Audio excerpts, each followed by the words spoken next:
شروع کرتا ہوں اللہ کے نام سے جو بڑا مہربان اور نہایت رحم کرنے والا ہے۔ سیدنا ابو ذر رضی اللہ تعالیٰ عنہ سے مروی ہے، وہ کہتے ہیں میرے خلیل نے مجھے 7 چیزوں کا حکم دیا۔ آپ صلی اللہ علیہ وآلہ وسلم نے مجھے حکم دیا کہ میں مسکینوں سے محبت کروں اور ان کے قریب ہوا کروں۔ آپ صلی اللہ علیہ وآلہ وسلم نے مجھے حکم دیا کہ میں اپنے سے کمتر افراد کی طرف دیکھوں اور اپنے سے اوپر والے کی طرف نہ دیکھوں۔ آپ صلی اللہ علیہ وآلہ وسلم نے مجھے حکم دیا کہ میں صلہ رحمی کروں اگرچہ وہ پیٹھ پھیر رہی ہو۔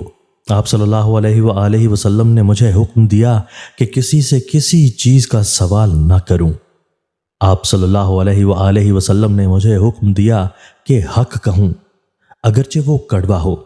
آپ صلی اللہ علیہ وآلہ وسلم نے مجھے حکم دیا کہ اللہ تعالیٰ کے بارے میں کسی ملامت کرنے والے کی ملامت سے نہ ڈروں، اور آپ صلی اللہ علیہ وآلہ وسلم نے مجھے حکم دیا کہ میں کثرت سے لا حول ولا قوت الا باللہ کا ذکر کروں، کیونکہ یہ عرش کے نیچے موجود ایک خزانے میں سے ہے۔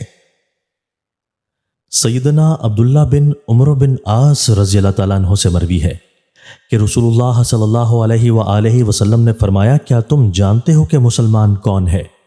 انہوں نے کہا اللہ اور اس کا رسول ہی بہتر جانتے ہیں۔ آپ صلی اللہ علیہ وآلہ وسلم نے فرمایا وہ مسلمان ہے کہ جس کی زبان اور ہاتھ سے دوسرے مسلمان محفوظ رہیں۔ آپ صلی اللہ علیہ وآلہ وسلم نے فرمایا کیا تم جانتے ہو کہ مومن کون ہوتا ہے؟ انہوں نے کہا اللہ اور اس کا رسول ہی بہتر جانتے ہیں۔